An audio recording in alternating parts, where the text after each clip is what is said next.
Housing Choice Vouchers have been around since the 1970s, but is the largest rental assistance program in the country working? It's the only thing that really kept me from being homeless. It's been vital and important part for me in my life. They were great for me, because I worked and I paid portion rent and they paid the majority of it. However, there aren't enough vouchers to go around, and only 1 in 4 eligible families can get one. Plus, both Cincinnati and Dayton public housing authorities have temporarily frozen new vouchers due to federal funding. You're always playing a push-pull game, making sure that you have enough funding to be sure that you can lease as many families in your community as possible. And when families are fortunate enough to secure a Section 8 housing voucher, they have as little as 2 months to find a place that accepts them. There's always a shortfall of landlords. And so we're constantly trying to do outreach. Meanwhile, housing providers say they have their reasons for resisting participation. It's not necessarily the people you're renting to, but the government bureaucracy and the politics that you have to go through. On this episode of Brick by Brick, Housing Choice Vouchers, how they work, who's benefiting, and what the evidence says about their success and areas for improvement. It's not enough to say, here's your voucher, here's 60 days. Let's get into it. This is Brick by Brick, solutions for a thriving community. Brick by Brick is made possible thanks to leading support from Deborah and Robert Chavez and Greater Cincinnati Foundation, with additional major support from AES Ohio Foundation, Lori Johnston, Susan Howard Foundation, the George and Margaret McLean Foundation, Diane and Dave Moshe, the Robert and Jean Penny Endowment Fund of the Dayton Foundation, the Robert and Adele Schiff Family Foundation, and more. Thank you. Hello, and welcome to Brick by Brick, where we're highlighting solutions for a thriving community in Southwest Ohio. I'm your host, Ann Thompson. Government assistance is an important part of keeping people housed. Without it, millions of families across the country couldn't afford their rent. Since we're solutions-based, Brick by Brick wondered how well public housing is really working. Specifically on today's show, we're going to focus on the solution of Housing Choice Vouchers. As we always do, let's set the table with some context first. Public housing oversees a couple of programs: project-based rental assistance and housing vouchers. The vouchers are portable subsidies, allowing tenants to rent in the private market. To be eligible, renters must be at 50% or below area median income, but most are just at 30%, making $30,000 or less. Here's how the voucher works. It pays all the rent minus 30% of the tenant's income. Without this government subsidy, millions of people couldn't afford an apartment. Quentin Drummer recently moved to Cincinnati from Savannah, Georgia, and is looking for permanent housing. He's staying in a shelter right now and says getting a job was easy, but the housing part is hard. If someone is in need of housing, there should be an assistance to where people can go there and they can get housing within a month, not wait 6 months to a year. It's ridiculous. And that's the crux of the problem. Nationwide, 2.3 million households have a voucher, but at least 10 million are eligible and can't get them.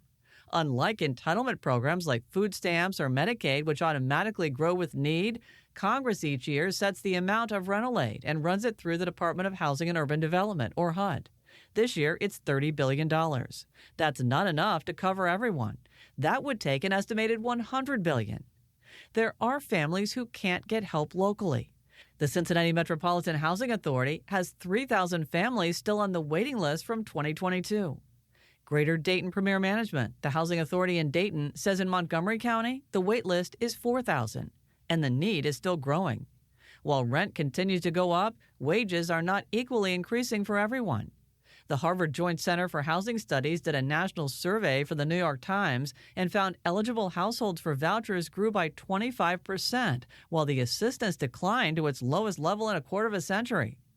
Brick by Brick went to Cincinnati's West End neighborhood and talked to some people who either have a voucher or used to have one. They didn't have any major complaints.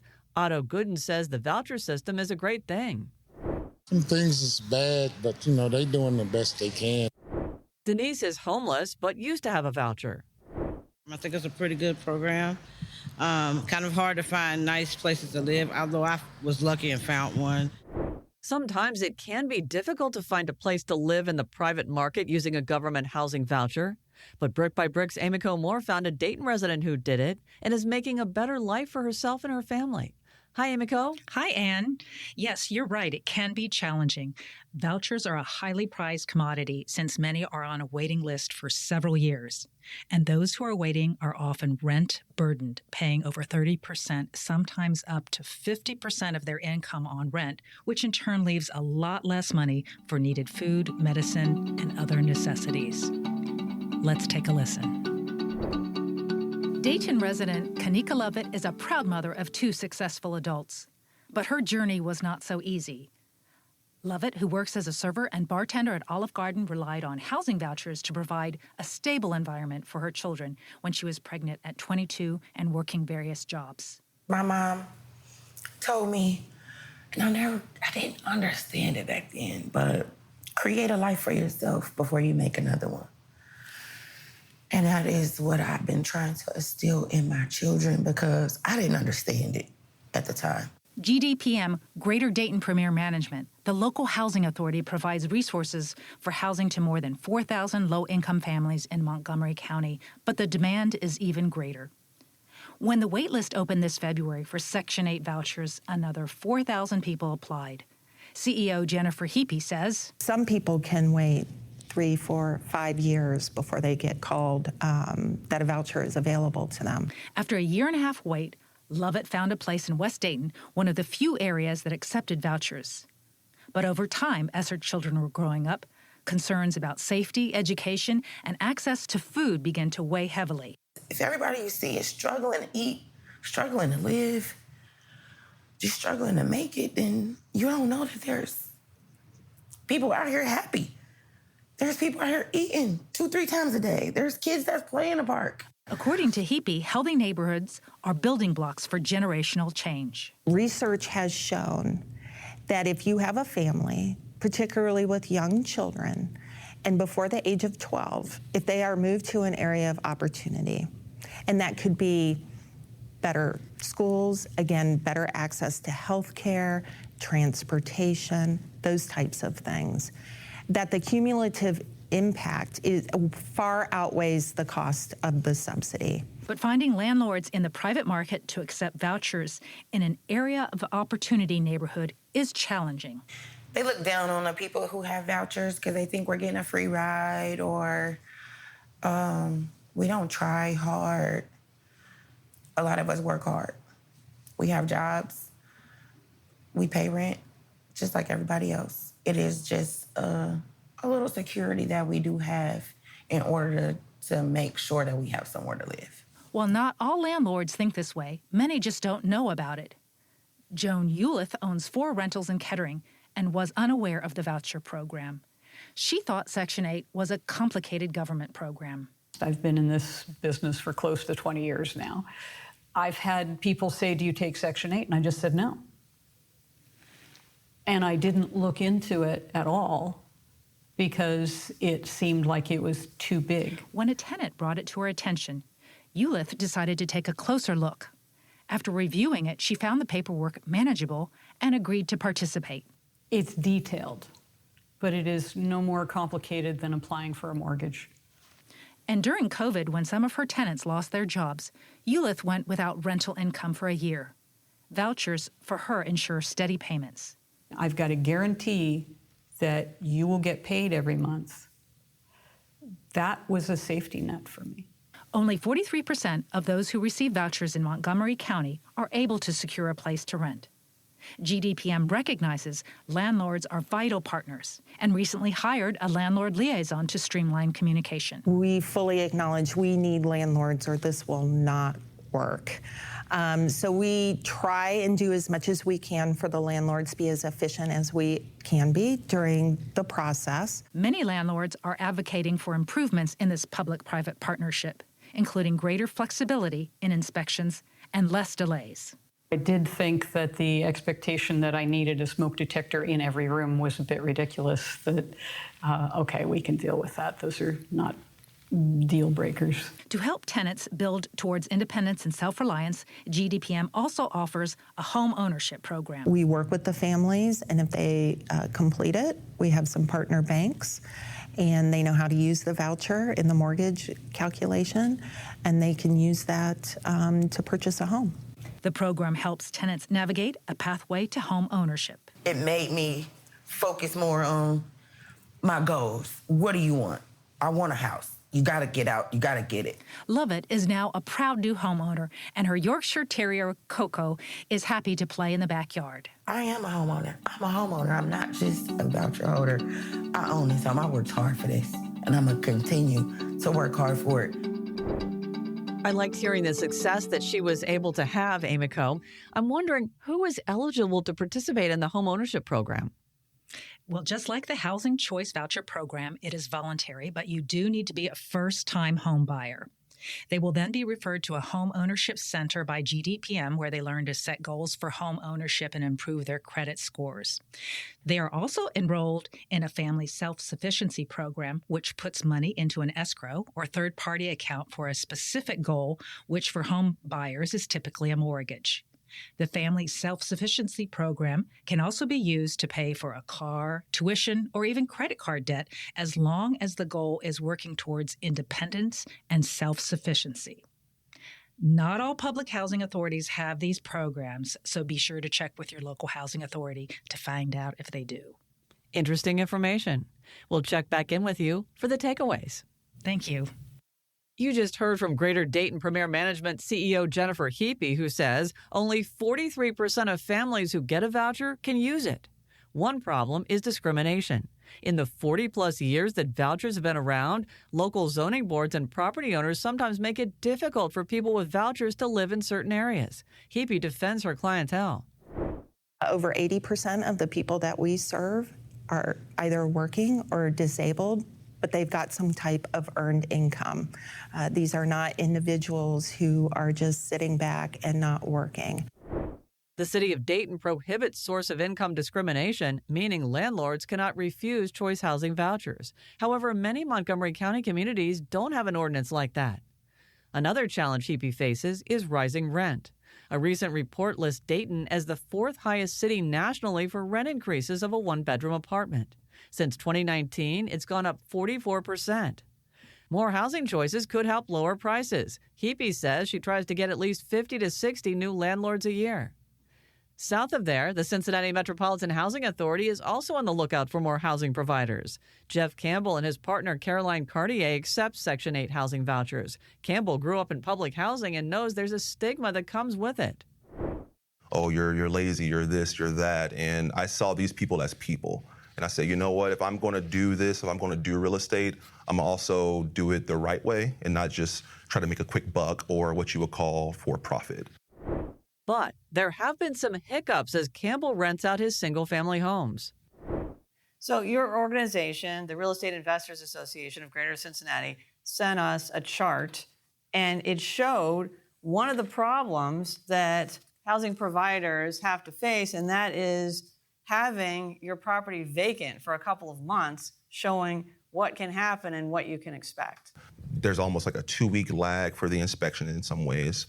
And then in order after the inspection, the tenant has to qualify on paper by applying for the unit, background check, credit check, things of that nature. To help move the process along, sometimes he even shows up in the middle of the day on behalf of his tenant to wait for hours as the government paperwork gets approved. Campbell says the process would be better if it operated as a cash card, like SNAP benefits, so tenants can get the money they need to shop for a place to live. He also would like the inspection process streamlined. He says there are inconsistencies. Cincinnati Metropolitan Housing Authority CEO Greg Johnson has a lot on his plate. With rising rents, more people looking for housing, and tenants making less, he faces a deficit. And because of it, CMHA is not issuing any new vouchers. What we're projecting is that we may have a shortfall in funding based on what the PUC cost is and what the program is running of maybe about $200,000, a little over $200,000 at the end of the calendar year. Johnson says during this voucher freeze, his agency is working with families who are looking for housing to hold down costs. Much of Cincinnati's government-managed public housing is concentrated in the West End, where nearly half the population lives in poverty and life expectancy is just 71 years old. In Mount Adams, it's 88 years old. A group of property owners and community council leaders there have submitted a complaint to the Department of Housing and Urban Development. The Inquirer reports the group alleges Cincinnati is violating both the Civil Rights Act and the Fair Housing Act by steering low-income housing tax credits and federal housing funds into the West End and other poor black neighborhoods, and it's hurting their communities. The group wants the city to stop putting subsidized housing in these neighborhoods. The city has no comment. And Over the Rhine Community Housing told another outlet, WCPO, the complaint is off base. Like landlord Jeff Campbell, Johnson also grew up in public housing and wants voucher holders to have choices. Is the city of Cincinnati directing people? No, people are making a choice on where they feel comfortable, where their family is, where their roots are, and all of those things on where they would like to live with the voucher. Johnson says tenants can now submit information through a portal so they don't have to come to the CMHA office. He says landlords have been able to do this for a few years now. He also acknowledges there could be a way to better streamline the approval process.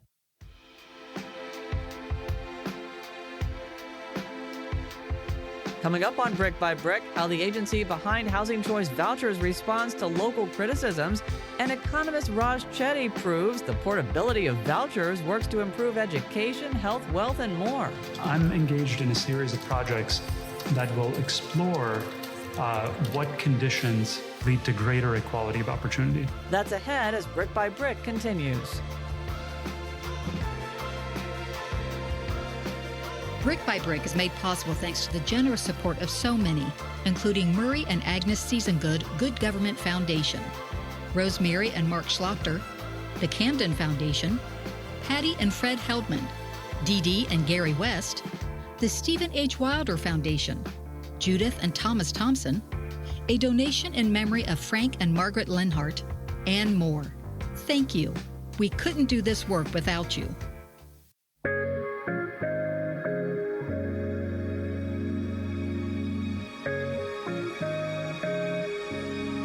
Hey, it's Hearns Laguerre Jr., one of the team members behind Brick by Brick.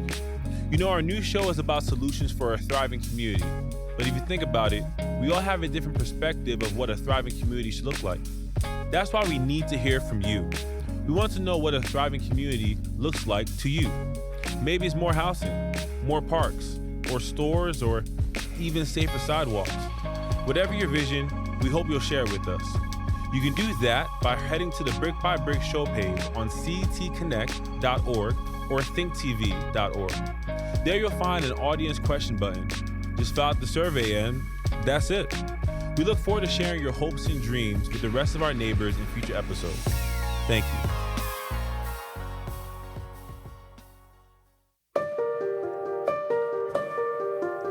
Welcome back to Brick by Brick. The Furman Center for Real Estate and Urban Policy at New York University studied 1,300 public housing authorities in 2022. It found 90,000 households that got vouchers were unable to use them. That's about half. They couldn't find housing in the time they were given, ranging from 2 to 6 months. Furman's analysis finds if renters have only 2 months, less than a third are successful. And USA Today reports HUD doesn't require housing authorities to track or improve high failure rates and instead treats them like airlines overselling seats. In 2022, the local authorities likely issued about 2 vouchers for every slot available. There have been calls to reform the Housing Choice Voucher program since 2002. HUD has commissioned 4 studies to assess the performance of the Housing Choice Voucher program. The most recent was in 2019, when the voucher success rate was 61%, meaning only 61% of the families who got vouchers were able to use them. Brick by Brick interviewed HUD Principal Deputy Assistant Secretary for Public and Indian Housing, Rich Monocchio. That's a concerning number for me personally. One of the most important things on my agenda is to make it so that every single person who receives a voucher, because let's remember, this is something that oftentimes you wait 3, 4, 5, 6, 7 years for. Monocchio used to run Chicago's Cook County Public Housing Authority. Right now, the law says voucher holders have at least 60 days to find a place. Monocchio says that's being changed, and early next year, they will have double that time, 120 days. Something else he says will help, getting the voucher value as close to the median rent as possible. 44% of vouchers are now set by zip code, called Small Area Fair Market Rent. Cincinnati and Dayton don't have it this year, but will have it next year. That would help the voucher be more competitive with market prices, possibly making it more attractive to area housing providers. Brick by Brick asked Monocchio about delays in inspections that cause landlords to lose money. He says that's unacceptable and cites his own Cook County, where you could get an inspection in 3 hours. He says housing authorities just need to focus on plumbing, electricity, and other safety measures, not graffiti and an uneven sidewalk. We're looking for having safe, decent housing, not perfect housing.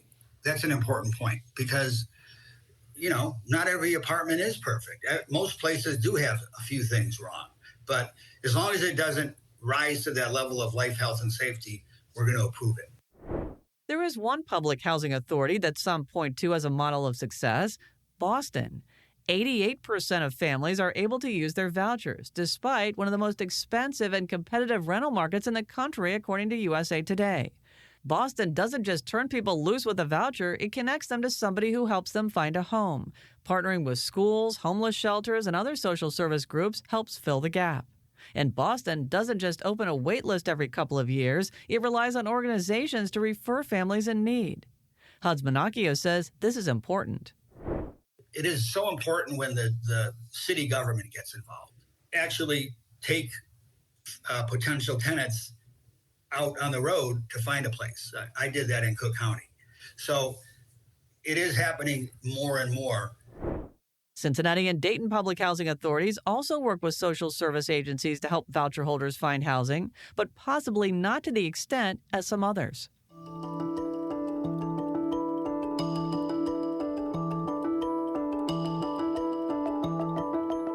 Study after study shows children thrive when they can move out of poverty. Harvard economist Raj Chetty is studying the effects on kids nationwide who move to what's being called areas of opportunity. These are neighborhoods that have lower poverty rates, higher performing schools, and better access to things like healthcare, transit, and groceries. Many people are concerned that there are large groups of the population that don't have a chance to succeed. I'm engaged in a series of projects that will explore what conditions lead to greater equality of opportunity. More than a decade ago, he explained to the MacArthur Foundation, who named him a fellow, that moving out of poverty improves college attendance rates and earnings for those who moved when they were age 13 or younger. He also found these children also live in better neighborhoods themselves as adults and are less likely to become single parents. And according to his research, they had an income of at least $3,000 higher when they were in their 20s. Chetty says there is more research to do. When you have that view of the world, you might then think about how you create more integration, how you connect people from different backgrounds through residential desegregation, through programs that might bring different types of people into contact with each other. There are many different things to explore, and I think that's an interesting area for further policy intervention, for further work. Chetty says age is critical. He found moving to areas of opportunity as a teenager did not have any significant impact on earnings or other outcomes, so making the move when they are young is key. Remember, if you want to learn more about Housing Choice Vouchers and how they are being used, there are plenty of resources, including web articles, video and audio stories, and online extras. Go to cetconnect.org and thinktv.org. And while you're there, click on one of the big green buttons to give some feedback or answer our current audience question. We'd really like to hear from you. Let's now reflect on what resonated with us in this episode, and we welcome back Emiko. Hi, Ann. And Hearns. Hey, everyone. Emiko, what are your thoughts? I think that getting more landlords on board with the program is key. If you have a high number of renters who wait years to finally get a voucher, but then can't find a place that accepts them and has to return the voucher, then there needs to be more focus on removing the roadblocks for the landlord's participation. If the amount of time for inspections is an issue, then is it possible to hire more inspectors to reduce the time? Is it possible to reduce the amount of paperwork? Or is it possible to get a set shared of expectations for renters and landlords to avoid future issues? Montgomery County has recently hired a landlord liaison, a point person for landlords, so we should be able to see if landlords are finding that helpful. All good questions. Hearns? Yeah, and to piggyback off of that, Emiko, no two choice voucher experiences are the same. Joan Uliff, that you interviewed in Dayton, she expressed how she had initial resistance to choice vouchers. It may have been because of those roadblocks, but she realized that the process really didn't take any longer than a mortgage filing was. But then Jeff Campbell in Cincinnati shared that the process could use some refinement to speed up the process. But I would say one takeaway that really left an impression on me was when Joan shared the misconception that comes with people with choice vouchers and how they're irresponsible with money. But she said in her experience, just like everyone else, there are a lot of responsible people with choice vouchers. You know, it's easy to point out some negatives with housing choice vouchers. For example, there's not enough to go around. Only 1 out of 4 families can get one. But there are a couple of positives. HUD, beginning next year, is extending the time people have to find housing with a voucher from 60 days to 120 days. So imagine the difference that would make. And then both Cincinnati and Dayton are on a list where the voucher amount will be set by zip code beginning next year. This will get the voucher value as close to the median rent as possible and help the voucher to be more competitive with market prices, making it more attractive to housing providers. You know, we have thrown a lot of information at you. We don't expect you to remember it all. You can go to the website, cetconnect.org or thinktv.org, and it'll be all there. Thanks for your insights, guys. Thank you. No problem.